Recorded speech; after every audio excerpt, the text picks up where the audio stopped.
My father, who was a bureaucrat, had become a secretary. In 1980, when Indira Gandhi was re-elected, he was the first secretary that she removed. I had no active desire to join politics at all. I mean, to me, as I said, it came as a complete surprise that the Prime Minister could even consider me. People who claim to be internationalists suddenly become super nationalist.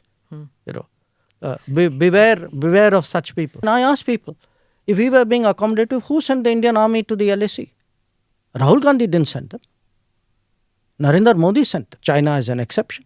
And it is an exception. And please notice, I said China, China. There is a phrase, war by other means. There is also, think of it, this is politics by another means. You think the timing is accidental. I mean, let me tell you one thing. I don't know if election season has started in India and Delhi or not, but for sure it has started in London and New York. Politics of India doesn't stop at its borders. Sometimes politics of India doesn't even originate in its borders. It comes from outside. Why suddenly, there's a surge of reports and, attention and views. I mean, were some of these things not happening earlier? You had to make a documentary. Many things happened in Delhi in 1984. Why didn't we see a documentary on that? Namaste, Jai Hind. Welcome to another edition of ANI Podcast with Smita Prakash. Today, my guest is India's External Affairs Minister, Dr. S. Jaishankar. An illustrious career of 38 years as diplomat, Dr. Jaishankar was India's ambassador in China, the Czech Republic, USA, Singapore, and then finally, Foreign Secretary. He was picked up by Prime Minister Modi to be part of his cabinet in 2019 as External Affairs Minister. The articulate Dr. Jaishankar is my guest today. Dr. Jaishankar, thank you so much for coming to the podcast. Every podcast that I've done, the comment section is filled with, when are you getting Dr. Jaishankar? When are you getting Dr. Jaishankar? So today I'm really That's happy. me commenting. Okay.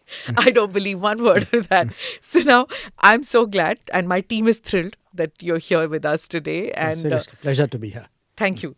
So I am going to get into the macro issues of policy matters and India's neighborhood and all in the second half of the podcast. Okay. The first half is basically a curation of all that I've been seeing on the comments section where people said, please ask Dr. Jaishankar this. So the question which most people had was that how did the transition take place from, being a bureaucrat, a career diplomat, to becoming a politician, joining Mr. Modi's cabinet? Mm-hmm. How did you make that transition? What tools did you employ? Well, I didn't make the transition. It happened. Mm-hmm. I mean, it happened because, as you know, I come from a bureaucratic family. We don't have anybody remotely in the family who's entered politics in any party at any time. It had not crossed my mind. I don't think it had crossed the mind of anybody else in my circle. And then, lo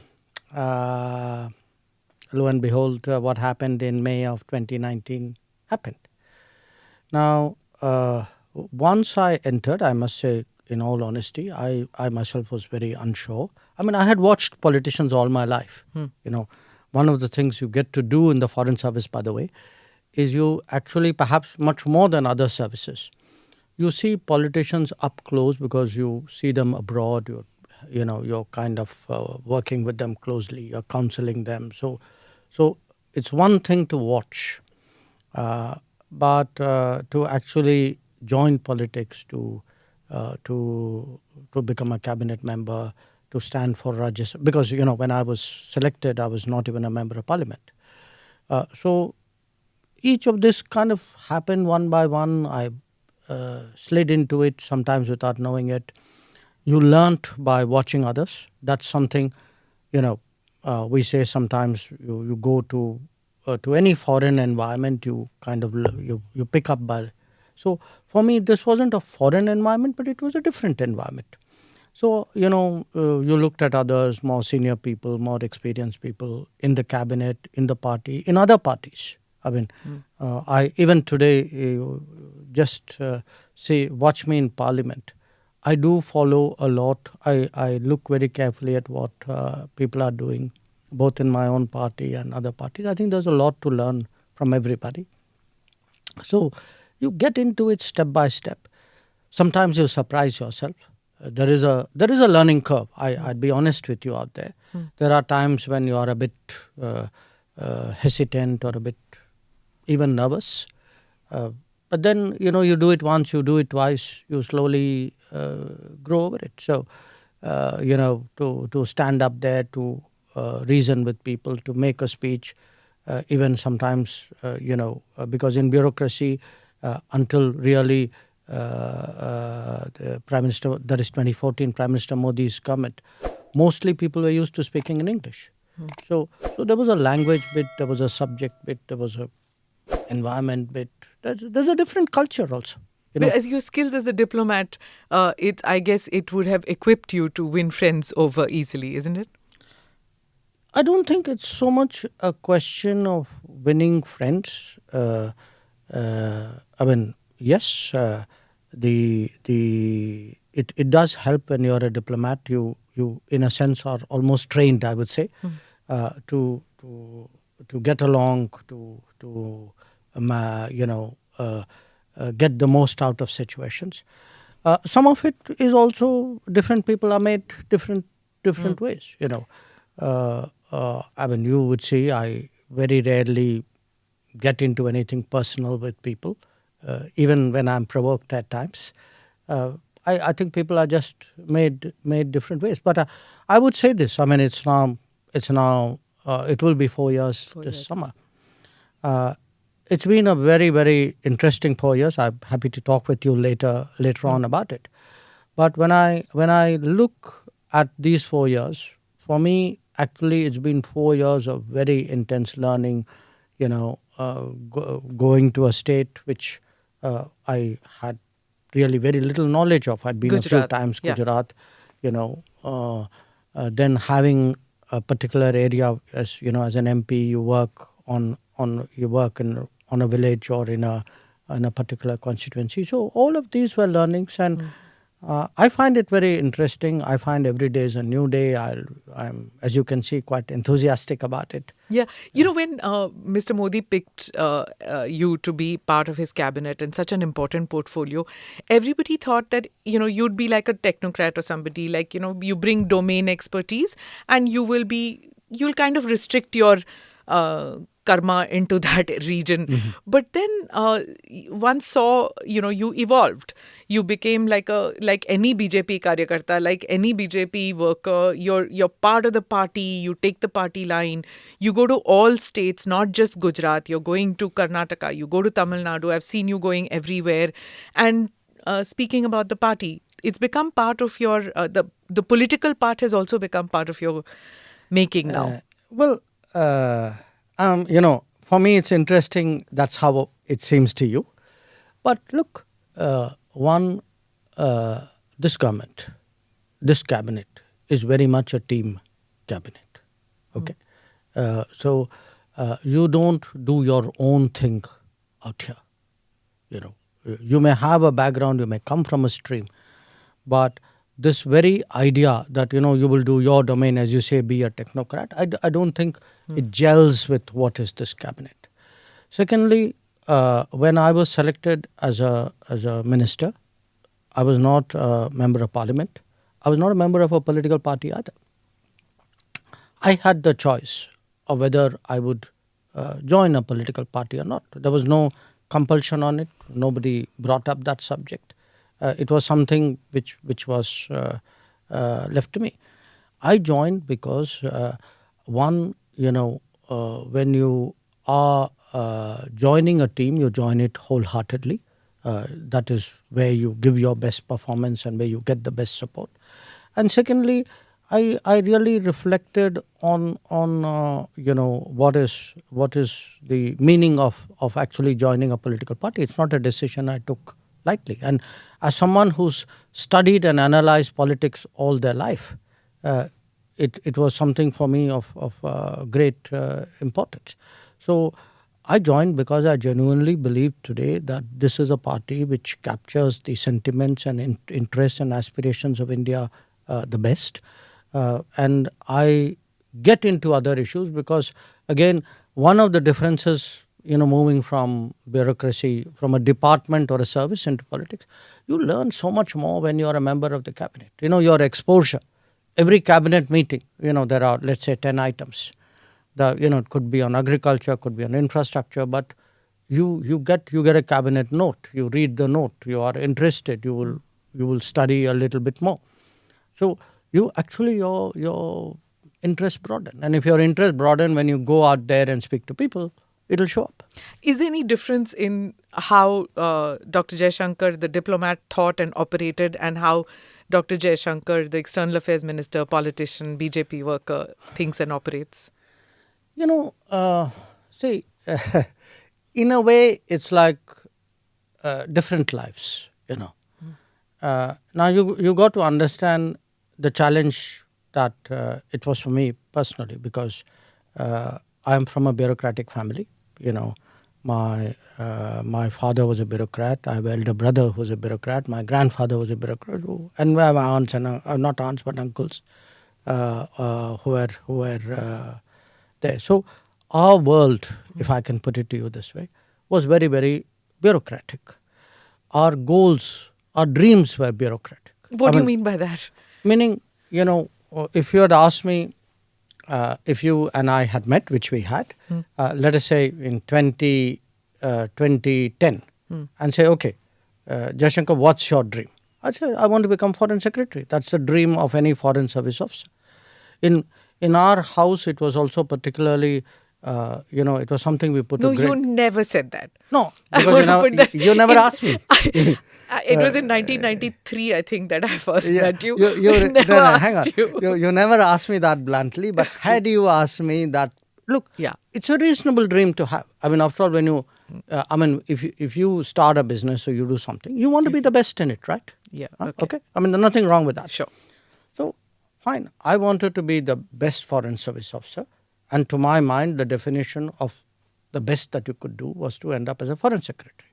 Now, in our household, there was also, I would say, I won't call it pressure, but we were all very, very conscious of the fact that my father, who was a bureaucrat, had become a secretary, but he was removed from his secretaryship. He became, at that time, probably the youngest secretary in the Janata government in 1979. For viewers and listeners who don't know, Dr. Jaishankar's father was Dr. K. Subramaniam, who played a key role in formulating India's strategic doctrine. Sorry for interrupting you. So, in 1980, he was Secretary Defence Production. In 1980, when Indira Gandhi was re-elected, he was the first secretary that she removed. And, he was the most knowledgeable person, everybody would say, on defense. He was also a very upright person. Maybe that caused a problem, I don't know. But the fact was, as a person, he saw his own bureaucratic career in bureaucracy actually kind of stall. And after that, he never became a secretary again. He was superseded during the Rajiv Gandhi period for his somebody junior to him became cabinet secretary. So it was something he felt. We rarely spoke about it, but it was obviously something which must have been inside him. So he was very, very proud when my elder brother became secretary. And in my case, he passed away in 2011. At that time, I had got what you would call grade 1, which is like a secretary rank ambassador. I didn't become secretary. I became after he passed away. But for us, at that time, the goal, you could say, was, okay, we must become secretary. Now, as I said, I had achieved that goal. So in 2018, I was very happy to kind of walk away into the sunset. I ended up finally walking not into the sunset, but into Tata Sons. I was, I think, contributing my fair bit there.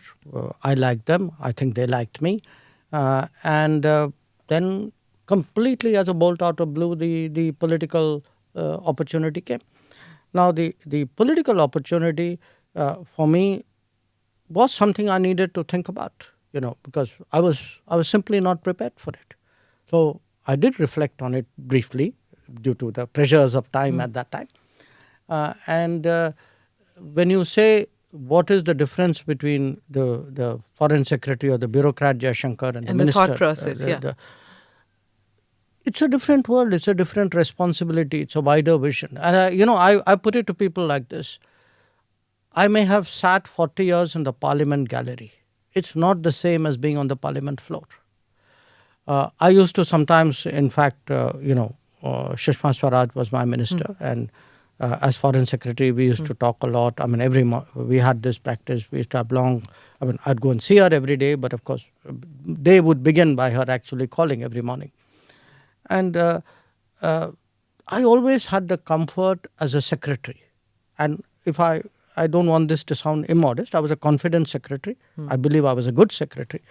But I had the confidence that I have a minister and a prime minister above me who at the end of the day shoulder that political responsibility.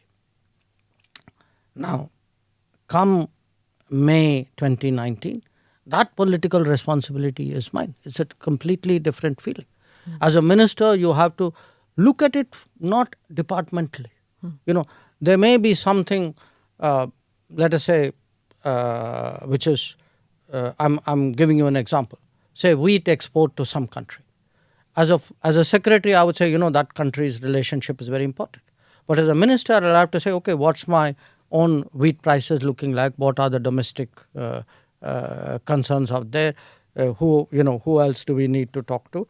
Every issue, every major issue has some political angle, which a minister will tend to see much faster than a bureaucrat, however good that bureaucrat may be. So it's kind of challenging? Yes, absolutely. It is. Okay. So I don't know whether you'll answer this question, but I will ask you that who asked you? Was it the Prime Minister? And two, what was the first time that you met Mr. Modi, and what were your first takeaway of that meeting? Who asked me, meaning who asked me to join the cabinet? The government. Yes, the Prime Minister asked me. Okay. When did I meet Mr. Modi first? I met him in 2011 in November in Beijing. I never met him before. Oh, he was Chief Minister then? He was Chief Minister then. Okay. He had come on a visit. And that's how our acquaintance started. I assume in the light of later events, I must have made a good impression. I can tell you, frankly, he made a very big impression on me because by 2011, I had already done. I had done what. 2 ambassadorial postings already. No, right? this was my third. Third one. Yeah. And I'd seen. So Singapore and Czech. So I'd seen, people come and go, chief minister.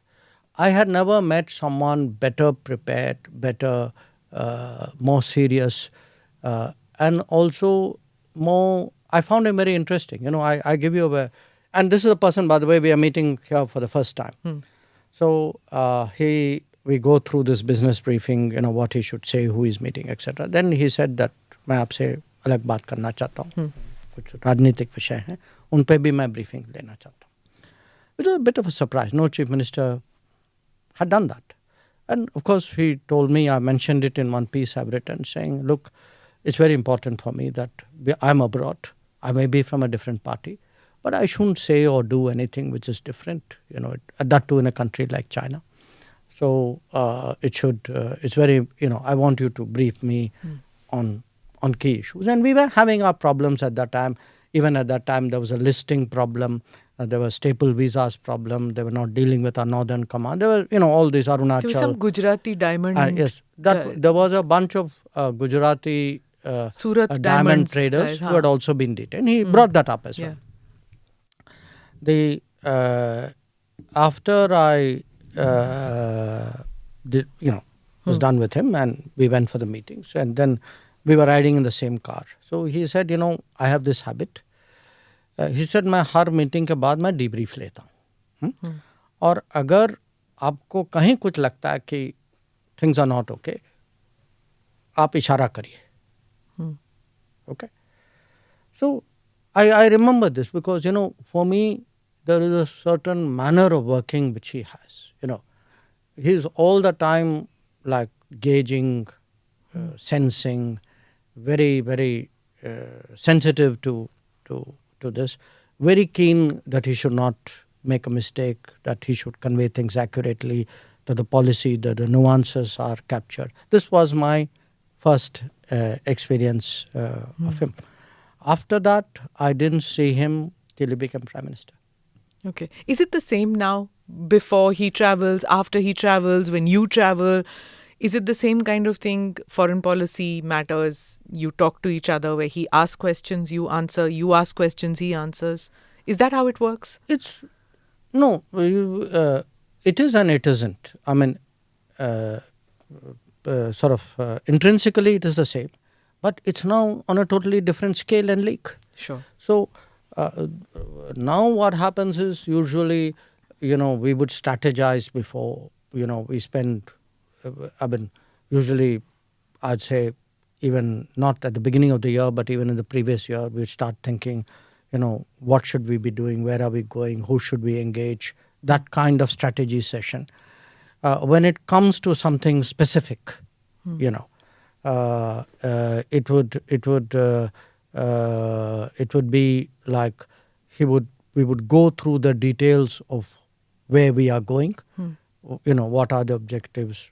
Who are we meeting? What are their objectives? So there's a kind of I would say strategizing and a game planning which goes well ahead, and then it's repeatedly visited, reviewed. So sometimes even in the midst of meetings, you would see us, one of us lean across and say something to him, or him doing the same. Or if there's a break in a meeting, we would have a quick confabulation. I mean, you could, since ANI films a lot of this, you would often see, there's a quick huddle where you're quickly saying something, we are updating, or he's sharing. He's, we can't hear though, because there's no microphone. Fortunate. Thank God you can't hear, because, that would kind of destroy our strategizing. We should get somebody to see the lip syncing and see what's happening there. But he's a very discussive person, if you know what I mean. And he has views, but he's very open to, opinion, agreement, disagreement, improvement, mitigation. It's very sort of, how do I say, interactive. Lots of people say that he's a very ideas kind of a man. In fact, some of the questions were on YouTube with that, and my team has made a video which I'm going to show it to you. I'm part of the East. I'm part of the South. I'm part of the West. I'm universal. I'm India. Someone to say I'm doing this because it is for counter-terrorism. You're not fooling anybody by saying these things. Mr. Soros is a old, rich, opinionated person. If I could only stop at old, rich and opinionated, I would put it away. But he's old, rich, opinionated and dangerous. Somewhere Europe has to grow out of the mindset that Europe's problems are the world's problems. But the world's problems are not Europe's problems. Our total purchases for the month would be less than what Europe does in an afternoon. I don't think we're sitting on the fence. Just because I don't agree with you doesn't make me sitting on the fence. It means I'm sitting on my ground.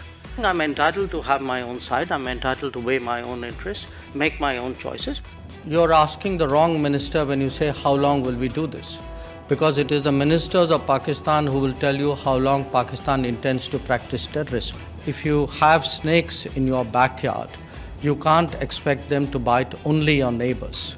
Eventually, they will bite the people who keep them in the backyard. If I were to take Europe collectively, which has been singularly silent on many things which were happening, for example in Asia, you could ask, why would anybody in Asia trust Europe on anything at all? If you are asking me, I would say yes, 2014 was a watershed moment. Yes, things have changed better after 2014. Yes, our foreign policy has become more dynamic, more effective, more prominent after 2014. Mr. Modi was very famous and very demanding. So how do you deal with that? I'm so glad you chose that understated word, demanding. Yes, I think the Prime Minister is demanding. I think he's rightly demanding because it's time that India had a demanding person as Prime Minister. It's tough to work for a demanding boss, but at the end of the day, you actually, if you feel that's the kind of person the country needs, I think you're willing to do whatever you have to do at that time. Two democracies will end it differently. And if you can prove that concept here, then I think it's probably the best way to sell democracy. Don't worry, Senator, one democracy will settle it. And you know which one. Okay. Lindsey Graham. So this, All right. so this is what we, my team got this together, and the same thing about being a demanding prime minister. One is heard about how you have 11 p.m. meetings and 11:30 midnight, post-midnight meetings happen in this cabinet. And it's like working, especially during COVID times when these crises happened, the Ukraine situation where Indian students had to be evacuated. Those are like very tense times, right? And he's on the job all the time. Well, look, I don't want you to get it wrong. It's not like you particularly want to meet or the meetings happen at 11 o'clock or late at night kind of thing. I think it's a situation, it's partly the Prime Minister's schedule. But you mentioned, for example, the Ukraine conflict, Operation Ganga. Now, what was happening at that time was that the Prime Minister was busy campaigning in UP, if you remember at that time. Now, last year, same time. Yep. Now, 24th of February. I think. A little bit later. Yeah, 20th. Okay. Now, it could have been, I don't know, maybe some other Prime Minister would have said, okay, guys, I'm busy with UP now, you go manage this. But I think it bothered him. He felt he needed to get a good sense. I mean, lives were at stake. So we would have situations where he would campaign the whole day, come back to Delhi. I mean, you could see sometimes, how exhausted he was. And then somewhere he would find that energy and the adrenaline. And we would meet late because he's come back late from campaigning. Sometimes the situation would call for it. I think I once mentioned this, maybe in one of those same occasions you showed me right now, where which was our consulate in Mazar-e-Sharif being attacked. And I remember I think it was past midnight, and I also have this habit of staying up late, and I like to clear my desk every day without fail. And in fact, he called up, and normally, some other guy comes up and sort of says the PM wants to talk to you. In this case, it was him. And so I think if there is something happens, he feels, he feels deeply about it. He sort of feels it's not like ask somebody to do something. He wants to know that it's being done. Now, mind you, having said that, I also say this as his working style, that once an objective is achieved or a mission is set or whatever it is, you get the space to then carry it out. Okay. So, say Operation Ganga, I mean, he would want to know what we were doing. He would sometimes give suggestions saying, अच्छा आप ये कभी इसके बारे में सोचा, कभी इसका भी देखिएगा, वहाँ भी ये करिए. But it was not like he was wanting to, get down. He trusted you with the details. And that's why, I mean, for me, the sort of, I would say, the pleasure of working with him. I mean, what does anybody need from a boss? You need from a boss somebody who gives you a goal with clarity, who, whatever their thoughts, ideas, etc. share. Then if you are the experienced operational person, you leave them to figure out how it is done. You take your feedback. You might want to course correct. But he gives you a lot of the space, and which is why I think if you look at the last 7-8 years of Indian foreign policy, we are able to move. I give you why Operation Ganga. I'll give you Operation Dost right now. Yeah, Turkey. Yes. Turkey. The earthquake happened. I think literally in a very, very short time, he wanted to know what are our thoughts. I kind of sent in our thoughts. I very quickly consulted, my people in my own ministry. And literally within a few minutes, we were told, okay, you got the go now, go, talk to NDRF, whatever. Yeah, tell in the 48 hours, if I'm not mistaken, that they were already there. We were less than 48. Less than 48, Less okay. than 48 hours. Yeah. You were talking about delegation and about getting things in order quickly. We've seen videos of the Cabinet Committee on Security, CCS meetings. It looks like this is the creme de la creme of the cabinet. Everybody getting together, very serious looking, very tough. And you all look like, बहुत पहाड़ टूट पड़ा है, कुछ होने वाला है, कुछ बड़ा. What happens in these meetings? We saw that Uri, Balakot, Pulwama, Ganga, Operation Ganga. We saw this during COVID times. How do these meetings take place? What happens? Does everybody input, output? What happens there? No, it would vary. Say, if there's a larger meeting, usually there would be some kind of briefer in any meeting, because somebody has to put the proposition and then, obviously then the floor kind of gets opened up. Typically, the Prime Minister comes in sort of late, I would say. I mean, he allows people to speak before he actually says anything. That would be a norm. We may look very serious because usually when CCS meets, it's a serious matter. The routine CCS meeting, we have, Sure. If there is something which some agreement or purchase or something needs to be cleared, often you don't get the photo of it because you yourself would not be covering it. So you would not. Most of the pictures you do have would be of occasions like Uri or post Galwan, where the situation is serious, and I think it's obviously reflected on our. Because there's no briefing after the CCS. We never get to know what happened. Yes, but look, I think governments at the end of the day are supposed to focus on governance. No? So if you have, if there are decisions you made which need to be executed, you're not going to come and tell the press, guys, we just made this decision and that is how it is going to be executed. Okay. So now let me come to, when we were talking about how you do your briefings to the Prime Minister, you do your briefings to the Cabinet. What happens when you're with parliamentary committees? There is the opposition also out there. Parliament? Or in Parliament. But the parliamentary committees, there are opposition members also, right? The Parliamentary Committee on Foreign Affairs. Oh, okay. Consultative committee. Consultative committee. Sure. Right? So there are people from the opposition also in that. Sure. So how do you convince them about policy matters? Well, I have only experience of my own committee because both as Foreign Secretary and as EAM I've dealt with them.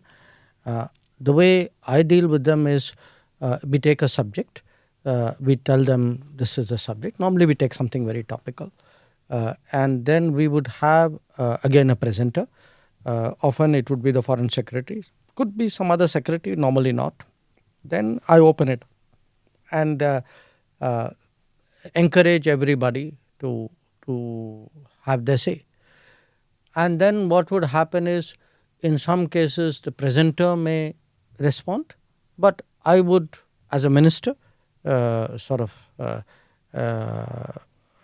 respond to every one of the comments which are made by every one of the members. Okay. So my intent of doing that is really, one, to underline to them that we take them seriously, two, not them seriously but their concerns seriously, two, it does help in kind of carrying them along and sometimes in convincing them, though politics is politics, so sometimes whether they're convinced or not, they would not admit it. Rahul Gandhi didn't get convinced by you. In fact, he said that, I think you were, I don't know the exact words, but I think he said that you did not know much about foreign policy matters. You needed to learn a little more. Well, let me put it to you more accurately. This wasn't at a parliamentary committee.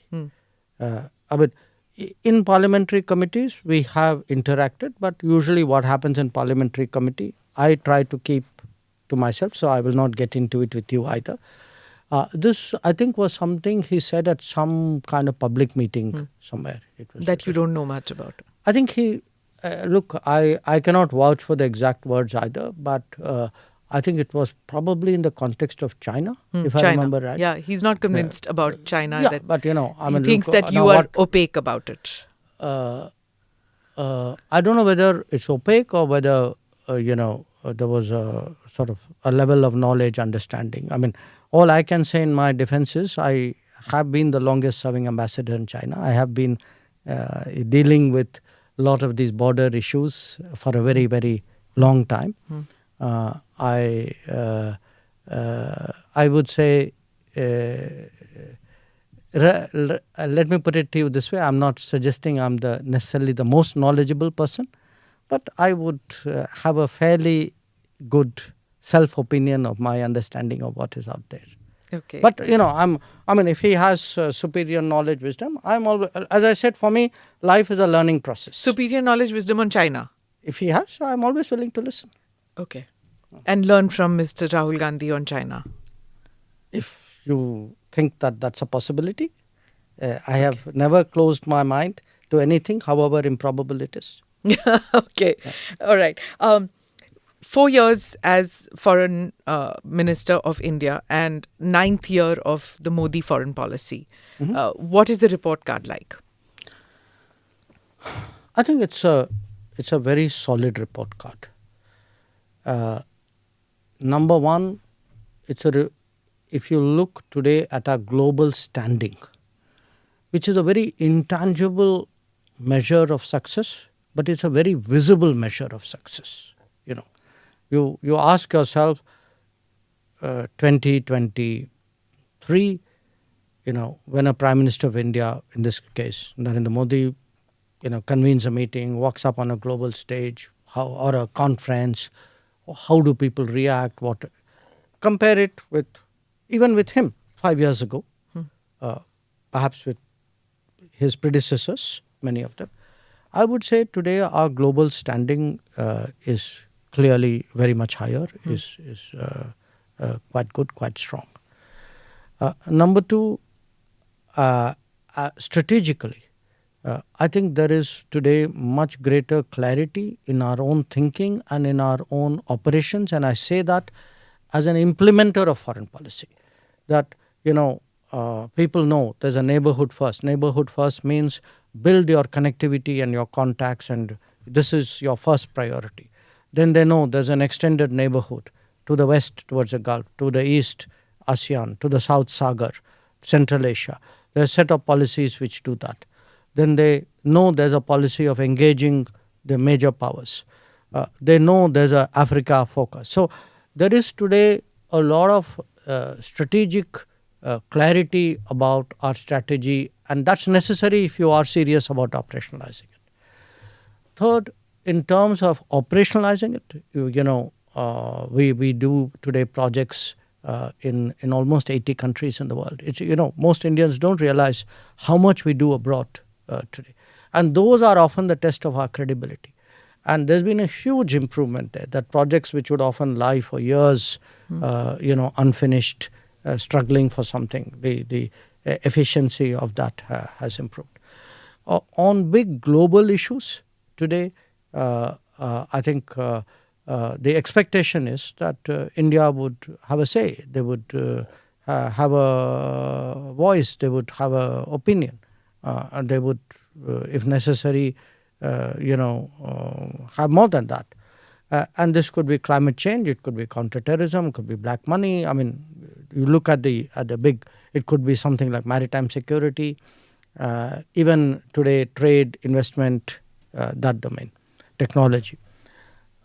Then I would also, point to the fact that we have been able to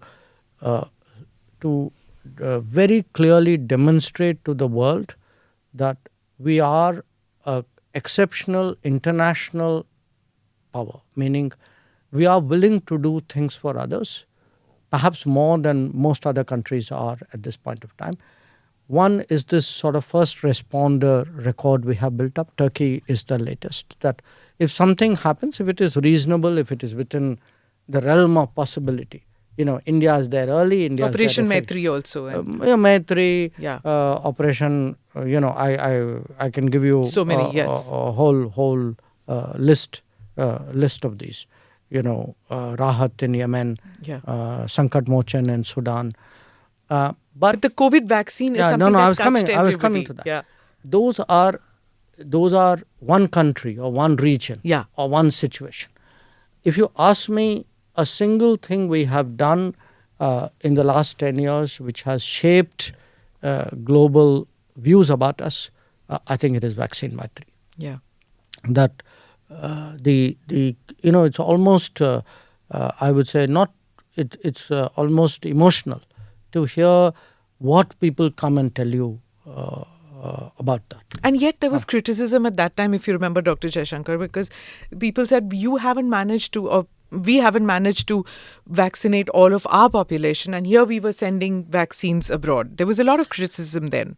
I don't know if there was a lot, because I think people Domestically, at least, there was. I think there was loud criticism from the expected quarters. I would not consider it lot of criticism. It's very interesting in this country. You would have people who, when you do things, say, why are you doing it? When you're not doing it, say, why are you not doing it? If there's consistency, the consistency is in opposition to anything you do. Okay. The fact is, I think most people in this country understood that, it's the right thing to do. And let me tell you one thing. When Delta wave came, because it wasn't only the vaccines. Before that there was a hydroxychloroquine, there was a paracetamol, etc. Think how many countries did their bit to help us. And some of them, like say President Biden, the Americans, they said very clearly, saying that, look, India helped us and we are going to help India. So, this very sort of short-sighted view. And sometimes, as I said, the people who claim to be internationalists suddenly become super nationalist.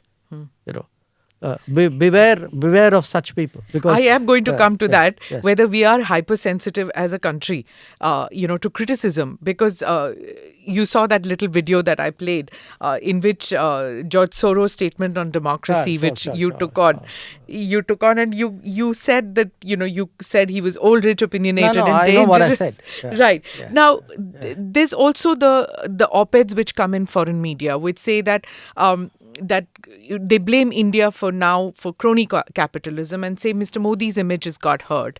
The BJP, on the other hand, says that there's a conspiracy against India, rising India, and Mr. Modi's muscular policies, sure. It would be nicer to have a meek and submissive India. Look, Smita, I have dealt with the world for a long time. I have dealt with the media.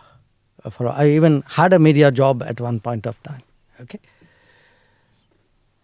I want you to step back. Don't think incident by incident. They say this, something happened. You said this. They said this. The media said. I don't want you to do that, because you're really losing the woods for the trees. I want you to step back and think the last 9-10 years. Okay, what you have from different quarters is, an episode there, a decision here, an adjective added here, a photograph done there. It's like drip, drip, drip, drip, like water on stone.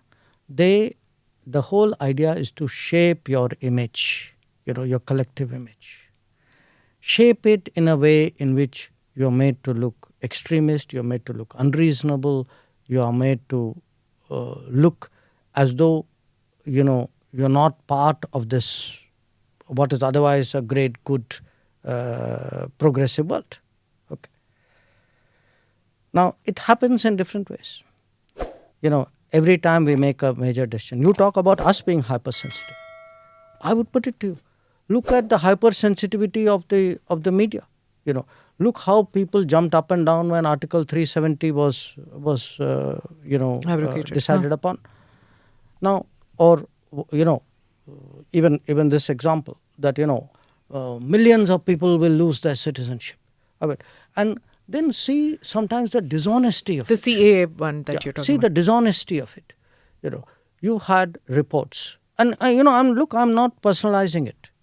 I've got nothing against individual A or B or newspaper A or B, but each one of them has contributed their bit. Okay. You actually have people who would suggest problems in Assam are because of Narendra Modi. Now you and I know, come on, this is Indira Gandhi's time. Okay, but that is whitewashed. You have people who say, oh, there's serious problem with judiciary because there's an ex-chief justice who's now entered parliament. Is it for the first time? No, there was Ranganath Mishra did it earlier. So, our institutions come under attack. Suddenly, as I tell people, say what you will for me. To me, which one of us doubts our election commission? Which one of us goes to vote and thinks the result is not what is true and capturing the integrity of the process? And yet what will happen? That comes under pressure. So there is an attempt, and it's a very, very clever attempt, and it takes different forms. We had a very, very tough time during COVID. So are you saying it's all coordinated? No. I think there is a mindset. I think the mindset, I would say there's an ideology. I give you the example of COVID. Okay, I grant you, we went through a horrible time in COVID. Many of us lost people in our families, friends, acquaintances. Look at the coverage of our COVID. Did people not die in other countries? Did we see that coverage out there? Did you see that kind of photograph from other countries? You heard of bodies piled up in parking lots in other countries. Yeah.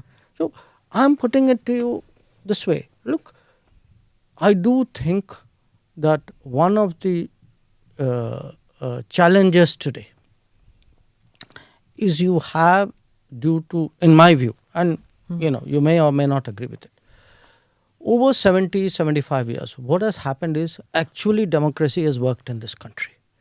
And the proof of democracy working in this country is cities, if you look, where is your leadership coming from? They are no longer the people necessarily from big cities and English-speaking schools. Okay?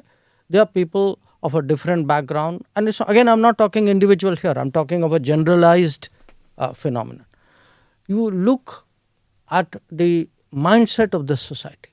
This society today has become much more assured about what it believes in. There was a time when actually you kind of kept that as though, you're not supposed to talk about your cultural beliefs in front of other people. So you actually have a huge Did you experience that when you were in JNU? Not talk about Indian culture. JNU, that was in the 80s, no, 70s. 70s. In the 70s. Yeah. Look, You're diffident about your own culture. I saw this comment in which you said one of the greatest diplomats that India has was Lord Krishna, and there was Lord Hanuman. You mentioned him also, and it's not something that is spoken about in diplomatic circles, and even in the media, the beat journalists would never think of diplomats, and not even you. And when you think about it, your background, your journalism, your education. Well, yes and no, because It's a socialist hub. No. I also had a lot of home education. Okay. Say JNU was different. I was 18 when I went to JNU. Okay, and JNU was very, very firmly leftist at that time, and I think everything at 18, what you intuitively believe is either formed by your friends and acquaintances or what is reflective of your home. And definitely in our home, my father, who was a very strong influence on us, was very distrustful of ideologies and people who he believed were not, who did not have the loyalties in our own country. Such as? Well, you look, you're not talking. Remember, he had his own views about what was happening in the 40s and 50s at that time. Who was for the national movement? Where did different people, how did they switch?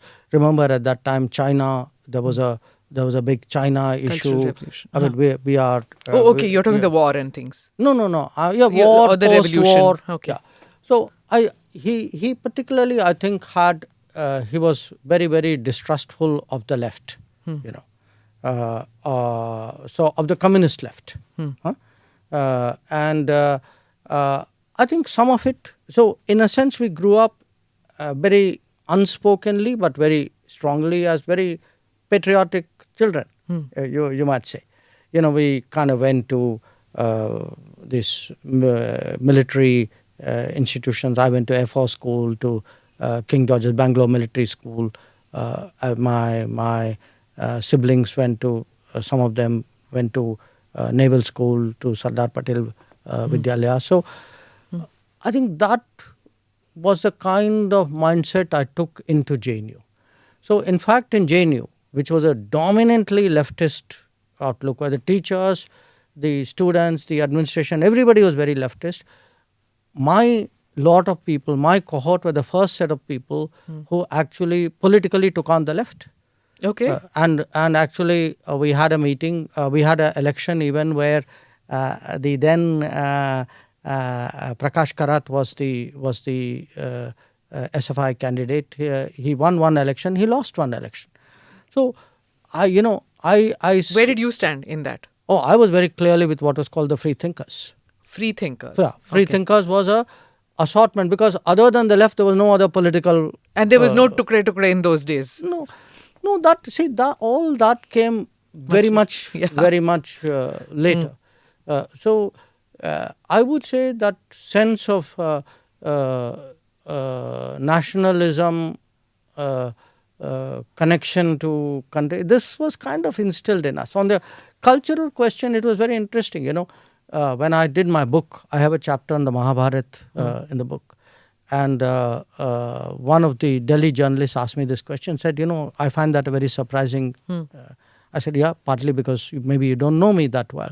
But we learned, all of us, I'm talking about my siblings as well, we read Mahabharata very early. In fact, very often it was the subject of discussion in our house and we approached, a lot of it was approached as strategy, as, in a sense, what our own epics. And by the way, we were a very, I would say, cosmopolitan household. It wasn't, the same father also gave us Iliad and Odyssey and other things as well. Okay. So you had Homer on one side and you had the Mahabharata on the other side. And a lot of things in between. And a lot of things. Yeah, sure. Okay, I'm sure you had Plato and Aristotle too. I'm a political science student. Yes. I actually studied those. Yes. Yeah. Yes. So I'm going to come to this whole thing about the sensitivity issue. Do you feel that, because many say that ban this and ban that, do you believe that that is a solution to it? Banning a documentary here, banning a book there, asking a channel not to broadcast in India? No. Look, I don't think that you're asking the right question. I'd ask you a counter question. What is it we are debating? We are not debating just a documentary or a speech that somebody gave in a European city or New York. a newspaper edit somewhere. We are debating actually politics which is being conducted ostensibly as media, as so. There is a phrase, war by other means. There is also, think of it, this is politics by another means. I mean, you'll do a hatchet job. Then you want to do a hatchet job and say, well, this is just another quest for truth which we decided after 20 years to put out at this time. So I mean, come on, you think the timing is accidental? I mean, let me tell you one thing. I don't know if election season has started in India and Delhi or not, but for sure it has started in London and New York. Okay. So this is what it is that, there's a lot that is being said, that the rise of Mr. Modi and consequently the rise of India. These two things are happening at the same time, which is not acceptable to people in these Western capitals that you're talking, and certain Indian quarters too. Do you agree with that point of view? I mean, do you doubt it? I'm asking you. No, look who welcomes Because it. Ashley who are Tellis, you know Ashley Tellis, right? Who are He's cheerleaders? your No, friend. let me Yeah. answer your question. You know what is happening is, just like I told you, this drip, drip, drip. How do you shape a very extremist image of India, of the government, of the BJP, of the Prime Minister? Huh? I mean, this has been going on for a decade. Okay, let's not have illusions about it.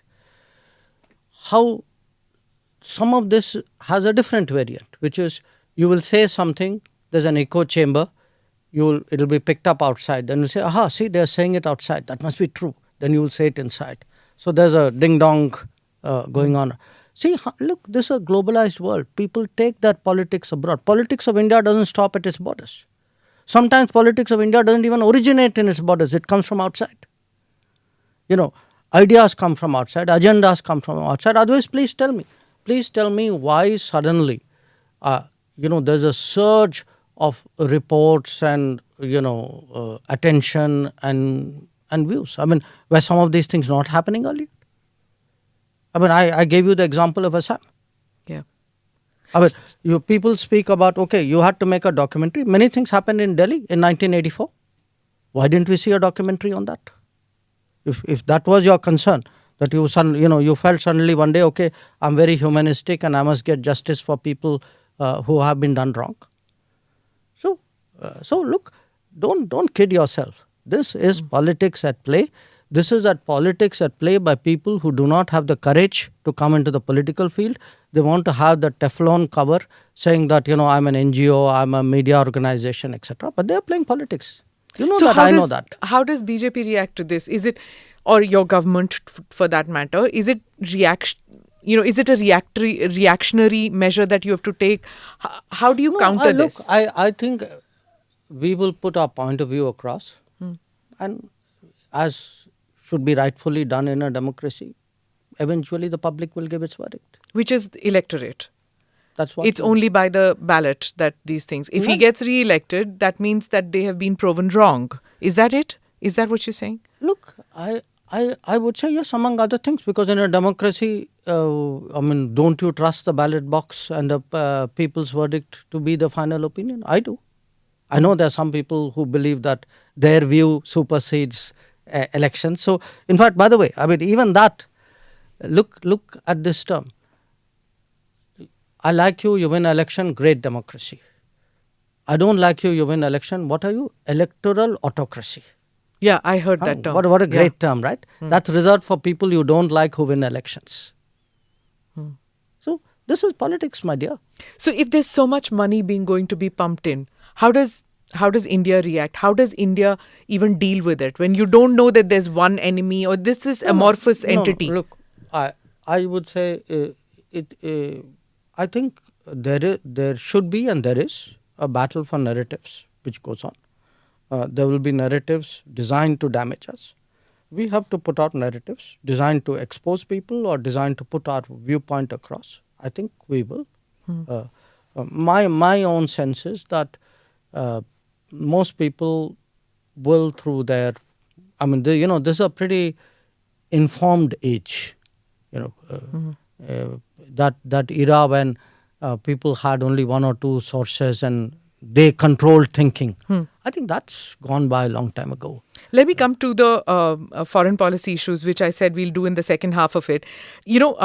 Increasingly domestic issues and the foreign policy have become interlinked. foreign policy matters used to be something which domain-specific people handled it, and foreign beat journalists demystified it for you. But it's no longer the case. And one saw it happening, one during COVID, when everybody wanted to know, why are we giving it to this country? Why not to that country? How much are we giving? Do we have enough? Then there was the CAA, there was the farmers' protest, there was Nupur. There was so much that was happening. How do you deal with this? It's like literally, that game that children play where you go on beating things. It was like that in that 2-year period. Was really tough. No. I was smiling at the imagery you invoked. Now, look, in a globalized era, what happens is that everything from the world comes to India. Everything from India goes out. In many ways, it's a good thing. It has its own challenges. It has its own vulnerabilities. So how does it impact us? That's really your question. Yeah. What it does is, I have to often, as part of my narrative setting, explain things to foreign audiences. So I give you an example. Take this whole scaremongering that millions of people are going to lose citizenship. Now, you tell people saying that, look, this was said. Now, 1 year has passed, 2 years has passed, 3 years. Where are these people? After all, we are supposed to have a cataclysm in 2020. So, and when you, even citizenship, when you start reasoning with people, ask them saying, okay, tell me, do you not have a criteria of citizenship? Do you not use language? Or some people use religion. People use language, they use religion, they use education. Some of them even use income. Some use ethnicity. So when you tell people saying, look, reflect on your citizenship practice. I mean, what do you do? So often what happens is, and see, that's where the battle of narratives is very powerful. Read the bulk of international papers, especially the Anglosphere papers, but all of them. How many of them tell you 370 was a temporary provision? I challenge you to show me one. Yeah. They don't. It's written there in bold letters, in capital letters in the Constitution. But then that's because India itself didn't put across that point of view, No, right? no, It's hello, like the plebiscite. No, it is true. Sorry.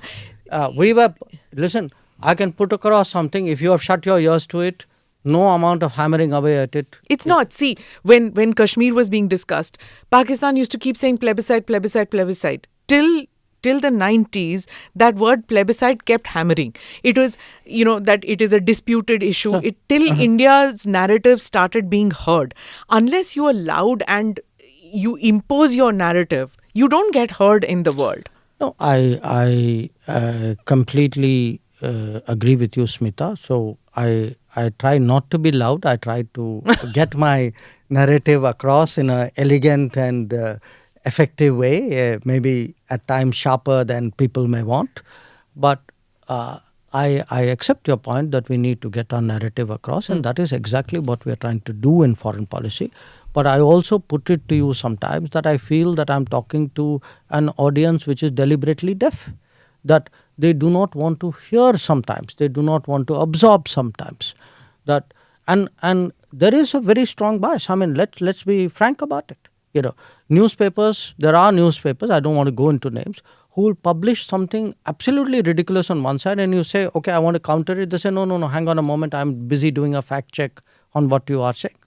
So we saw this bias very, very clearly over the last 4 years. I think in fact, I expect it to, if anything, grow as the election comes closer. Because I don't think, this is without a political direction and purpose. So domestic politics playing a part. Domestic politics, it could be domestic politics, it could be COVID, it could be, it could be different. Big business playing its part also. It could be. Look, I'm not a conspiracy theorist, okay? What I'm explaining to you is actually politics at work. Okay. It doesn't have to be conspiracy at work. Okay. Why is it why is it difficult to understand that there are ideologies and political forces outside India very similar to those in India, and the two are working hand in glove. I mean, I'm putting a perfectly common sense proposition before you. And part of the problem is when political forces in India are not doing so well electorally, they tend to kind of summon up this this support system, if you would, or the echo chamber, or call it what you would.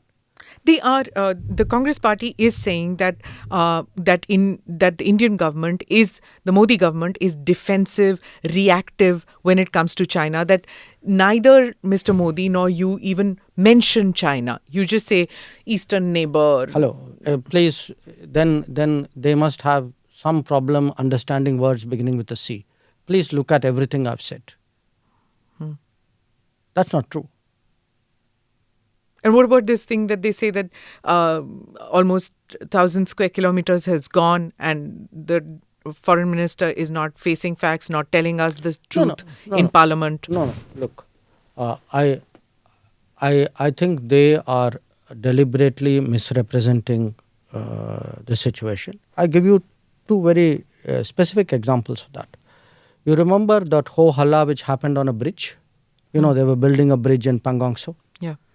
When did that area actually come under Chinese control? Yeah, I've seen that. You said that it is long back. I'll tell you when it came. The Chinese first came there in 1958 and Chinese captured it in October 1962. Now you're going to blame Modi government in 2023 for constructing a bridge which the Chinese captured in 1962? And you don't have the honesty to say that is where it happened. Or let me give you another example. You know, these border villages.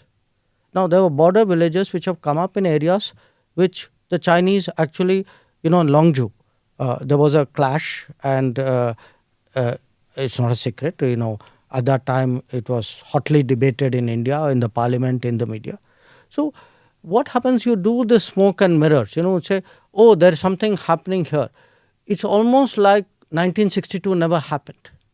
It is like, you know, we should be, let me give you a very a different example. Everybody says, you know, we should be having our troops up there, we should be building border infrastructure. Hello, why didn't you build that border infrastructure? I just look at the budget of the border infrastructure. During the Modi period, the budget has gone up 5 times. You know, till 2014, roughly it was 3,000, 4,000 crores was the budget. Today it is 14,000 crores. If you look at the roads which are built, you look at the bridges that are built, they have doubled or tripled. You look at the tunnels which are taking place. I mean, this government is serious about border infrastructure. Whereas we know the underlying thinking earlier was, you know, let's leave it like that, then the Chinese can't come inside. Which meant you had no intention of contesting them when they came. So, you know, I find it very thick that, you know, look, I don't think personally I would get into a blame game. You know, what happened in 62 happened. But if you now want to whitewash all that and say everything happened only in 2020, I have to call you out, no? So you're fortifying the border, the boundary, India-China. So does that make China now the biggest threat to India? Are we in a state of a quasi-war-like situation, conflict-like situation? No. Look, where are we? No. I first of all, I'm not using the word we are fortifying it. I think we are legitimately building our border infrastructure because they have built their border infrastructure. In my view, we should have done it 25 years ago. Again, we are reactive, that means. I mean, Your words, Dr. Jaishankar. No, not at all. Look, they are the bigger economy. I mean, what am I going to do? As a smaller economy, I'm going to go pick a fight with a bigger economy. It's not a question of reactive, it's a question of having common sense. So, secondly, please bear in mind one thing. We had an agreement that you're not supposed to bring military to the border in large numbers. So, by that logic of yours, I should be the first to break the agreement. Why not? No, why should I? Because it doesn't make... Look, please understand... Why are we always the ones not breaking an agreement and it's always the other side breaking the agreement? No, Smita, I think you need to sort of take a very Okay, non-aggressive. considered view of this. Okay. We don't. Why do we reach agreements? We reach agreements because it is in our interest to stabilize a border or a situation. Okay, it's not out of love and affection and sentiment that you do. It's cold calculation and common sense. Okay, our agreements with China were reached in 1993, 96. I'm not even getting into which government, etc. I think I try to avoid this whole debate. Okay, I don't like in foreign policy. Maybe it is because I've been myself so long in this field. I don't like to necessarily say these people were right and those people are wrong. I don't think it serves the nation well. Okay. But if I do find that others are playing a political game where everything is being blamed on the present dispensation and entire history is being whitewashed, I think the history has to come out. Okay. Now, on the question of breaking the agreement or not breaking the agreement, generally countries as a rule, sensible countries do not, because what do you need most in international, if you have a reputation as a country which breaks agreement, what do you think is the worth of your agreement? That is China. Where have they kept the agreement with any country? Hello. From or Pakistan for that matter. From 1993, 1996 okay, not a to single 2020. bullet. Okay. No, forget bullet. From 93, 96 till 2020, was that agreement observed or not? So how can you say, the agreement is not worth a piece of paper and nothing, all agreements must be broken? They took Aksai Chin, 1962. 62. They took Aksai Chin between 1958 and 1962. Okay. So, if you didn't need agreements, why did you sign them? I mean, you went in 1988. Rajiv Gandhi went to Beijing in 1988. 88, correct. Okay. December. You signed agreements in 93, 96. I don't think signing those agreements was wrong. I disagree with you. And this is not a political point I'm making. Okay. I think those agreements were signed because at that time we needed to stabilize the border. And they did stabilize the border. Please also note that. So this suggestion of yours that people sign and compulsorily break the next day, that's not true.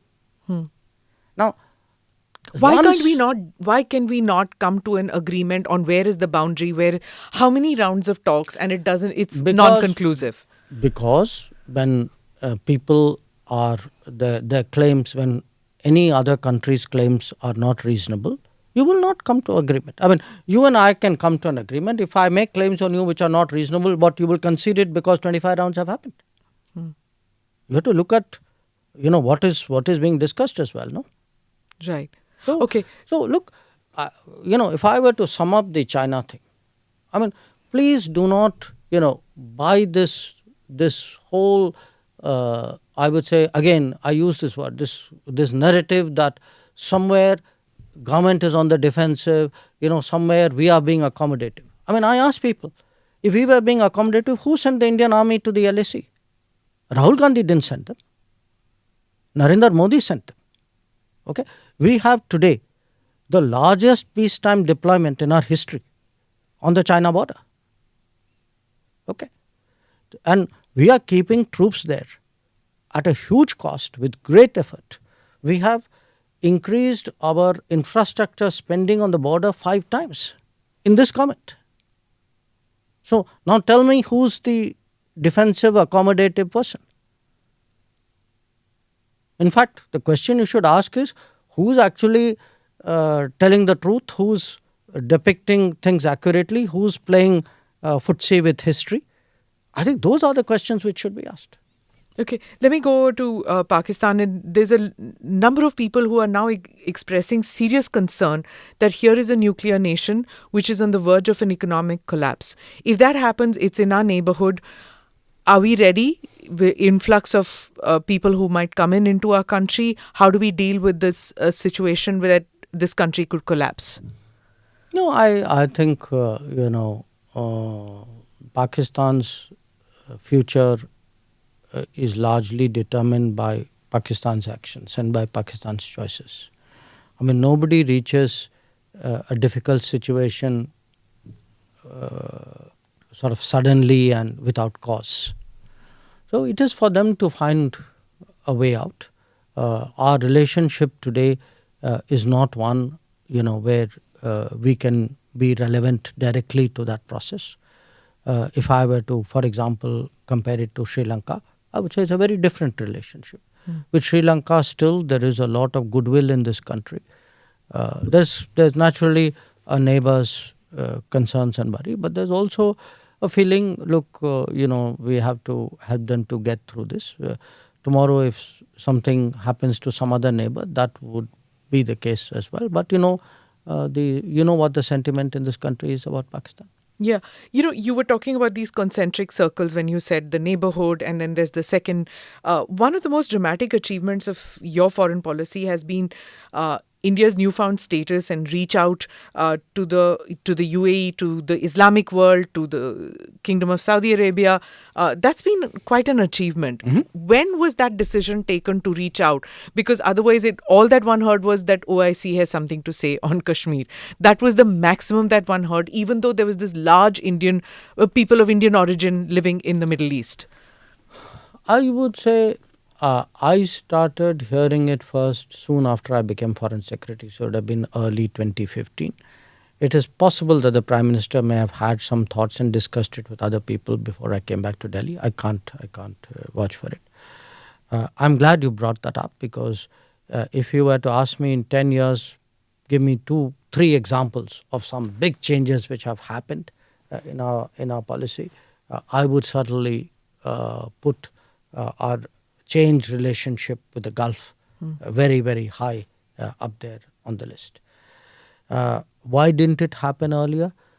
My own sense, if we want a very, very honest answer, is I don't think people were strategic earlier. I think when you have a vote bank mentality, you're not serious about foreign policy and I would say operationalizing it. For you, it's like a slogan that they are with us, or so we kind of treated it as that's a place. There's we get our petrol energy from there. There's a big community out there, and the rest of it was like a distant, a goodwill which you needed for your political vote bank calculations. I think when you got a different government which said we actually want something deeper, more strategic, with full elements, a full spectrum relationship. We have the ability today to deliver on a lot of issues of your concern as well. We are serious, part of it, one of the reasons why the Gulf looks at us. The Gulf sees today's India as much more credible than the India of 10 years ago. And, as they say... That's in spite of India having a right-wing government now. I would say, that's why you need to think of this kind of labels. You ask people in the Gulf, do you prefer Prime Minister Narendra Modi or any of his predecessors? I'm willing to take a bet with you. Every one of the Gulf countries would say, I prefer the Prime Minister Modi. Why? I think they think he's a more serious person. He's a person who's more credible, who's actually broad-based that relationship. He's done more for the relationship than everybody else.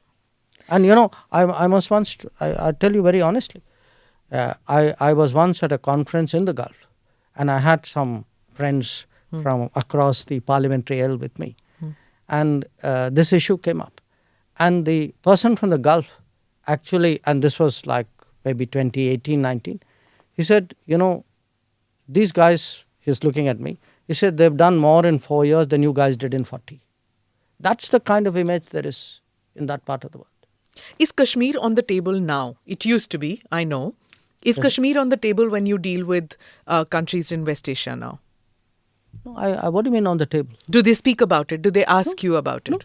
No, look, Kashmir is part of India. That's it. It was always a part of India, but after the abrogation, Pakistan had upped the ante. Does that matter at all to these countries? No, it doesn't come up in any of my conversations. It doesn't come up. Okay, I'm going to go on to these new partnerships. Okay, the new partnerships that are happening, the Quad, the I2, U2, India SCO, India ASEAN, all these which are happening. The opposition tends to say that though India is now partnering in all these groupings, where is it going? Is it just, are these just talk shops? It's going well, it's going up. It's going good. So what's the problem? that these are just talk shops and these are places where nothing gets done actually. That India doesn't, this whole thing about, Vishwa Guru and things, where India is just posturing. No, listen, the opposition has to say things. No, they are opposition. Why would that be the basis for any serious question on your part? So where are we headed in as far as G20 is concerned?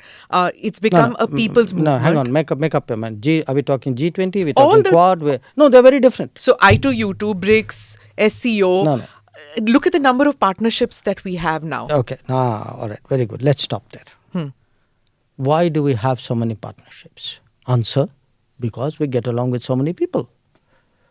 How are we able to manage different kinds of partnerships? Maybe because we're good at it.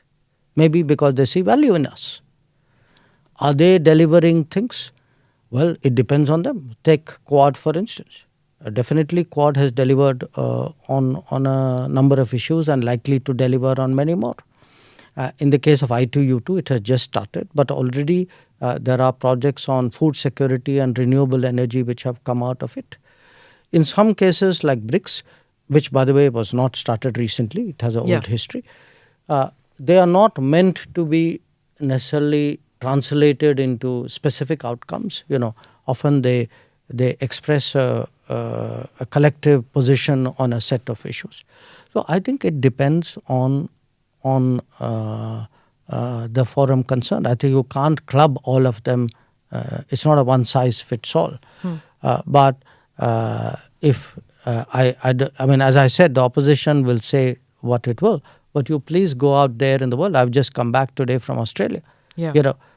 People regard Quad as probably the most important strategic foreign policy development in the last 20 years. Yesterday you were in Sydney. I mean, you just were in Australia. Today you met with Senator Chuck Schumer. And there's this whole talk that, India has moved so close to the Western Bloc that our position, which was centrist with non-alignment, no longer exists. Is that over? Well, people who say that must have been on a holiday through January when we had 120 countries, mainly from the global south, engaging us in what I think was probably the largest such exercise going on in the world. And yes, we have very good relations with the US, generally with the West. I don't think there's any reason for us to be defensive about it. I think it's in national interest. In fact, if you look at the big changes in the world,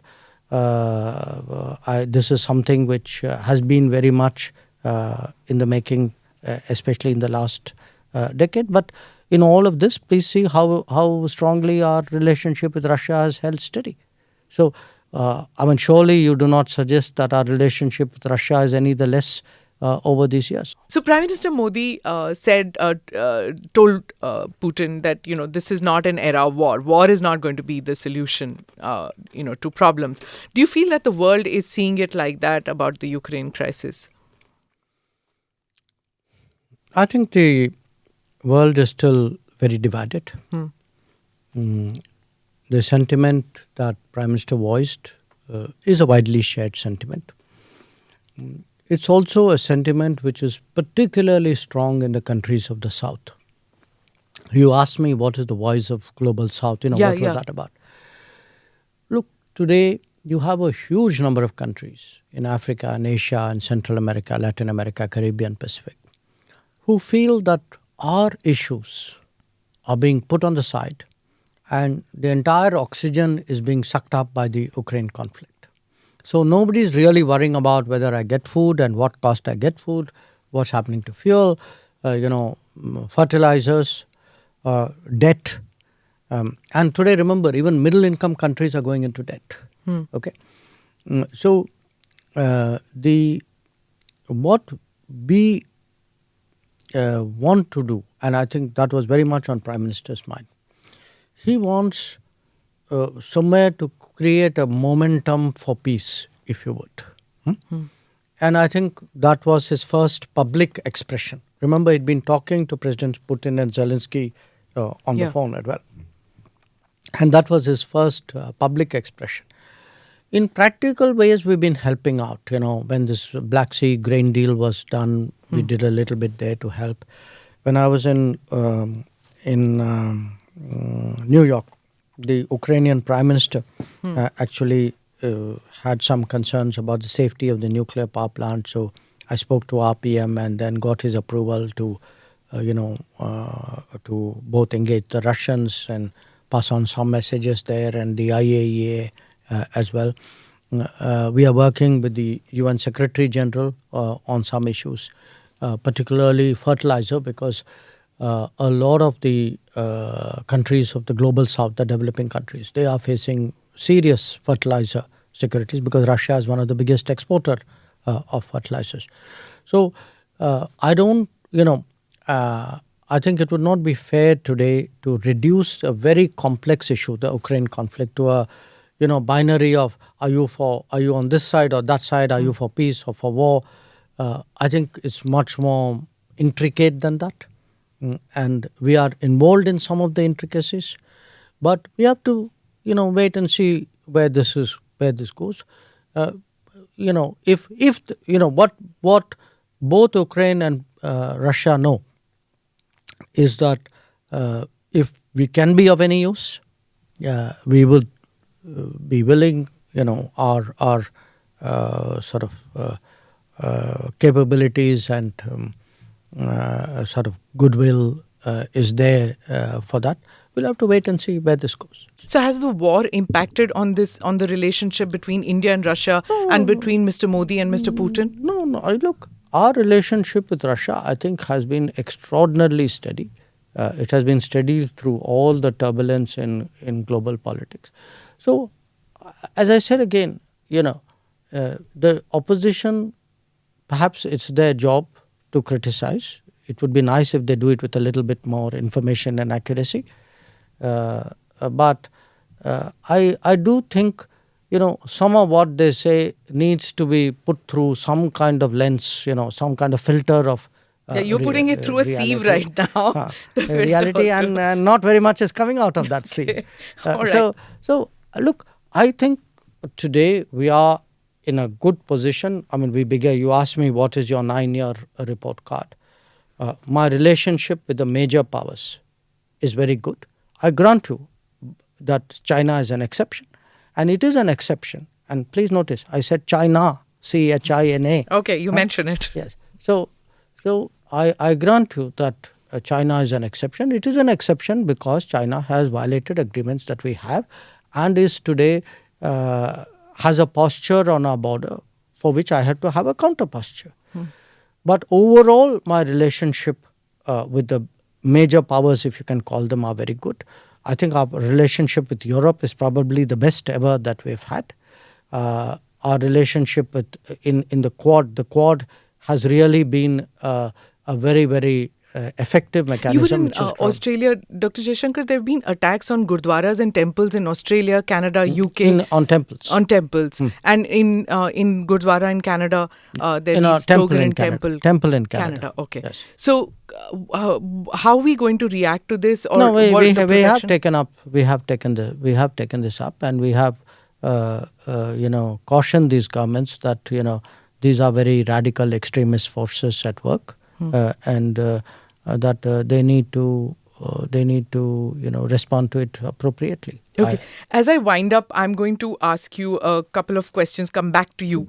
You were in Fiji and at this Hindi conference, and you were speaking in Hindi. Vishwa Hindi Sammelan. And so how many languages do you speak? You're a polyglot. I've heard you speak Russian. No. This is all Tamil, I'm Hindi, very English. modest and realistic in making claims.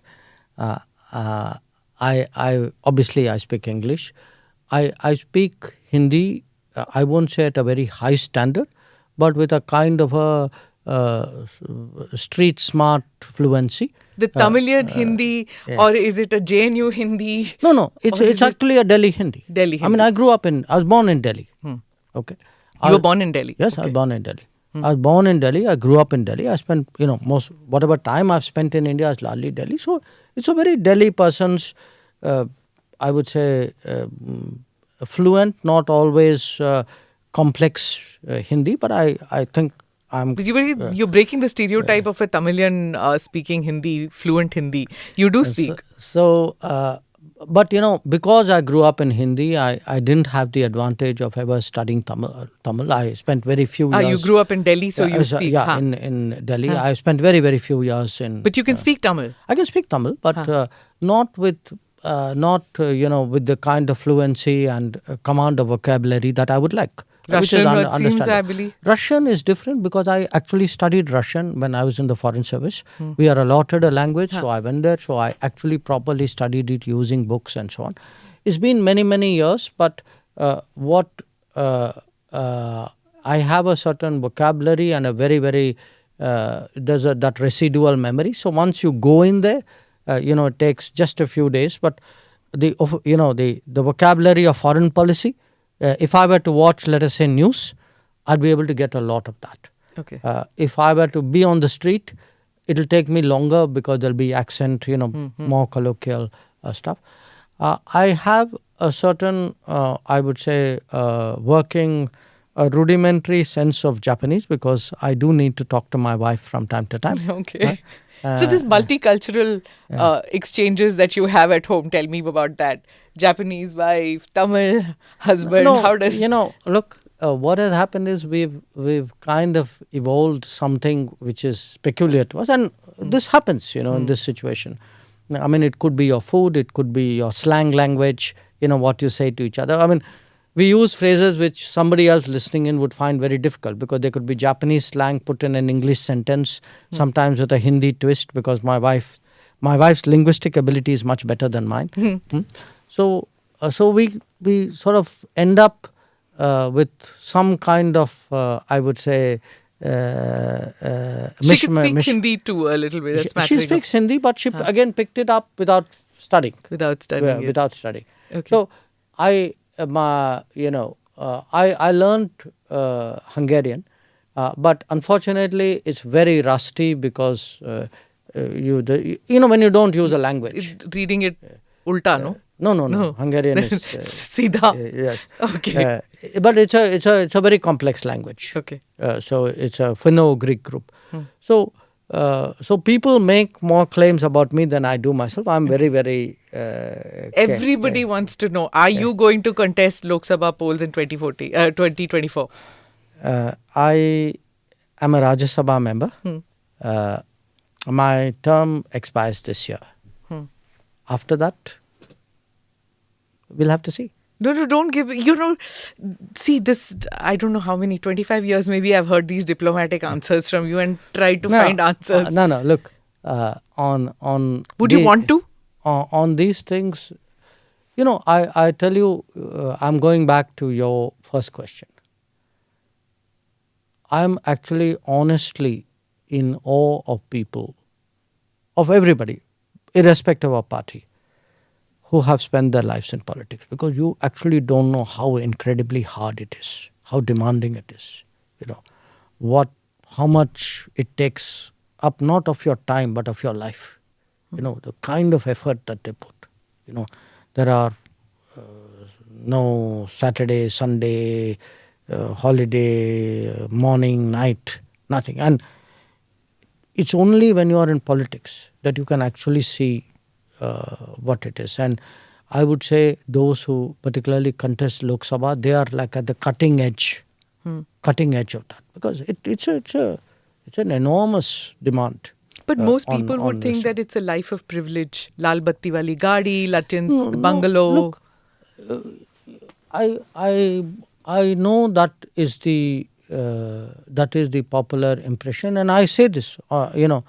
Please do not think I'm saying it because I joined politics. I'm saying it because actually I'm only now getting into political life, and I'm getting into it at a fairly ripe age from another profession. Even I did not realize it till, I would watch politicians, as I said. Watching them, meeting them from time to time is very different. When you actually see the lives, live the life, the kind of travel they do, the kind of openness of, with which you have to keep your activities going. It's a huge. You're doing huge, that in Rajya Sabha. You're doing that as a Rajya Sabha MP. You're traveling a lot. You're traveling within the country. You're traveling outside the country. Look, it's not a It's not patch the on same. what the others do. I mean, because I do spend, as a minister, I have to spend a lot of time here. As a Delhi person, I have to spend a lot of time here. The Rajya Sabha demands are far less than the Lok Sabha demands. So I look at my colleagues, and again, this is a non-political, it's a non-partisan point. It's a political point. I actually marvel at really, how much of an effort people in politics have to make. It's a very tough life. Just in conclusion, when you were saying non-partisan, I must comment on this, that when you joined the government, there are many in my friend circle, in my colleague circle, who were like, why does Dr. Jaishankar want to join politics? Why? He's had such a sterling career in bureaucracy. And many felt very let down when you joined politics, that, now you've chosen a party. You represented just India, but now you've chosen a political party. And in 2014, there was a kind of a watershed moment, and maybe even 2018 later, 2019 too, where even Mr. Modi brings that out in many people. That people adore him and they're like him a lot. And on the other side, they feel that, no, not him. So when you chose to join the BJP, you made that choice. You moved away. Did you feel you lost friends at that stage, or many people who moved away from you? No, look, as I said, I gave it a lot of thought. Remember, I became minister at the end of May. I think I joined the party, I can't remember the exact date, but I must have thought about it roughly for about a month, thought about it means not like every day thinking about it, but I gave the matter thought. I joined because my sense is that they are the right party at the right time for India's rise and progress. Because at the end of the day, when you ask, so what are you in it for? After all, which one of us would not like to say, I also made some difference somewhere? The country went up, and somewhere you can debate how much. Played a role. You played a role. So, I had no active desire to join politics at all. To me, as I said, it came as a complete surprise that the Prime Minister could even consider me for such a job. And I became a minister before I kind of entered a political party. So I would be somewhat different from many other people, who may have also been in bureaucracy before they went down that route. I do feel sometimes that the argumentation, the debate, sometimes the relationships, the civility, especially in Delhi, is more polarized than it should be for the people concerned or for the good of the country. But sometimes that is the way it is. You're a pakka Delhi boy. You've also lived in Washington DC. I think it was Reagan, right, who said that if you want a friend in this... Truman who said He said, get go a dog. Get a dog. Yes. Go get a dog. Do you feel that about Delhi too? No. Look, I still I do not get the time to socialize anymore. I snatch, hello there and a cup of coffee here sort of thing. But I wouldn't say that, maybe some of this are arguments with people I've known for a long time. So I know what you are saying. I know there are many people who you and I have both known for a long time. Yeah, decades. Decades. Who have political preferences which are very different from mine. But, my understanding of what our life in a democratic society is supposed to be is that, you each have your viewpoint. I don't necessarily build my friendships on party positions. Do the others do the same? Others meaning? The others, those same people who are unable to keep up with those friendships because of your political decision? I honestly don't know the answer. I think that's something you have to ask them. I mean, I do accept that, in the last few years there would be people whose political feelings are so strong that it may be coloring the vision of me. But I would say at least my closest friends, many of whom, by the way, are not BJP supporters or Modi supporters. My really closest friends, I have not seen that happening. What is your day of last question. When you want to chill, when you want to relax, what do you do? Read a book, music, go for a meal? No. What do you do? Look, I read a lot even otherwise. I don't need, because I'm on a plane. If you're in planes. And you fly commercial. You don't even take a special aircraft. Yeah, I fly commercial as far as I can. Yeah. And you're the old fashioned. You carry books. Yes, I carry books. You're not a Kindle person as yet, or you're not all that. You still carry those old fashioned. Yes, because books, at least I'm old fashioned. I do watch movies. I usually download it on my I've never seen you watching a movie in a flight or chilling with a movie. I've always seen you with books. Maybe we should fly more together. All right. On that note, thank you so much for this conversation. Thank you. It was a pleasure. Thanks. Thank you for watching or listening in to this podcast. Do like or subscribe on whichever channel you have seen this or heard this. Namaste. Jai Hind.